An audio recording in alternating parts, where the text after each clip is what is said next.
So what has the former co-president of Columbia Records, the co-founder of Def Jam Recordings, a man who has worked with the Beastie Boys, Public Enemy and Run DMC, a man with a big ZZ Top style beard, got to do with photography?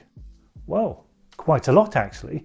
Now, I mentioned this theory of photography approach on a recent Instagram post, but I thought it would be worth mentioning again here in this series of videos.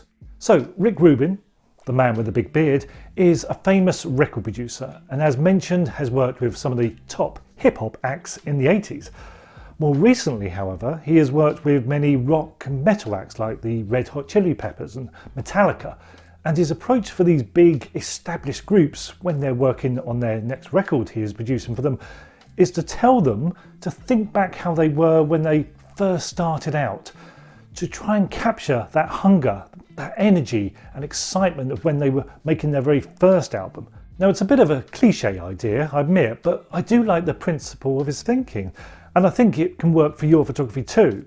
If you're stuck in a rut and your photography feels a bit stale and lifeless, then think back to that time when you first started photography and got your very first camera. Try to imagine and recapture that excitement and eagerness to take photos. You probably took photos of anything and everything back then. You just wanted to make pictures, and maybe you need to remind yourself of that initial feeling. Are you now sticking too much to a tried and tested formula? Are all your landscapes captured with the same wide-angle lens and your camera firmly on a tripod, captured at f8, and well, click, there's another successful yet slightly boring result perhaps. Maybe you need to break free of that stigma, express yourself more and find that hunger again to try new things, just like those bands are advised to do. Get excited about your photography again. So don't go on Amazon and buy a new lens thinking that's your answer. Instead, make the most of the one you already have and use it in new ways to capture new and exciting images. If you first started photography when you were younger, a teenager perhaps, be that kid again. What did it feel like to have that very first camera? If it was a long time ago, maybe you were shooting film, so it was just 24 or 36 exposures ready to capture art. But you were ready to become the next David Bailey or Ansel Adams perhaps. The possibilities were endless and the journey started right then. Okay, your cat became your first subject to shoot, and then maybe next door's fence in close-up. But this was you creating art. This would be the best 36 exposures anyone would ever have taken, maybe. I'm sure you had a similar feeling if you first started with digital too, but now you did have an endless supply of possibilities. Well, probably about 250 pictures, or when that first and only memory card you had was full. Plus, of course, you had the advantage of seeing your images straight away. That may or may not have been a good thing back then, but you could try new things, see them straight away, and then do them again if they were rubbish. Remember how exciting that was though? Do you remember taking your first proper photo trip away? I remember my first big photo adventure I ever made.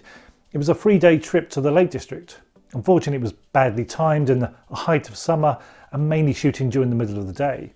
I did try shooting some images earlier and later in the day, as you're supposed to do, but that was more by accident than anything else. So I soon learned that getting good images during the middle of the day, in the height of summer, in a busy tourist trap like the Lake District, isn't going to get you the great results. But that was my first big trip out on my own, away for a few days, solely to shoot landscapes, and I learned a lot from that. I had my first real lesson in light, good light and bad light. How to get good results, which I got about 2 of on that trip, and how to get poor results, which I got about 50 of.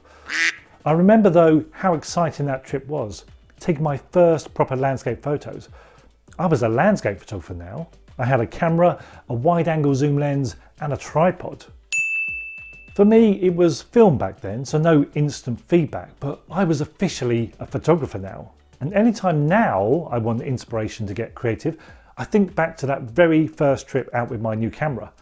I could shoot anywhere in the lakes I wanted and capture whatever I wanted. That's what I remember now when I head out with my camera these days. Who knows what I will come back with, but I'm determined to make them better than the last shoot at least. I don't rest on my laurels then. I keep practicing, keep testing myself, pushing myself, and remind myself I'm only as good as the last photo I took. So the next one has to be as good or better. So how can I make it better? How can I inspire myself next time? Well, I do try to stay unique. That's an incentive for me, to try and capture things differently, do things differently to the rest. These may not be as popular subjects as other photographers take. These may not be sunsets and pretty views, but that's not what my photography is all about. Same goes with my photography workshops that I run. Most photographers run these in landscape locations, whereas most of mine take place in city locations. I'm just trying to offer something different, not do as everyone else is doing. Every time I arrive in a new city now then, I remember my 16-year-old self, armed with my first SLR, a Pentax P30 as it was back then, with little knowledge of photography.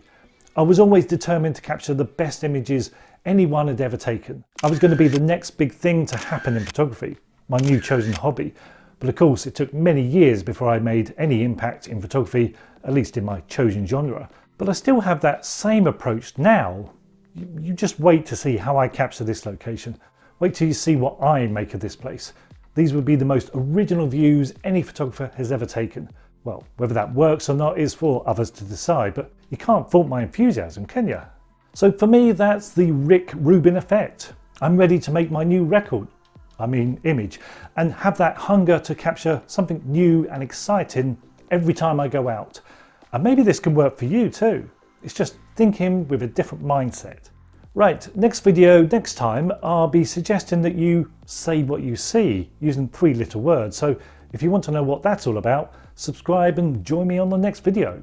And don't forget, because I won't let you forget, there is of course my E6 subscription for more of me and more inspiration. The most wonderful photography subscription you could ever imagine. Link below. Bye-bye. They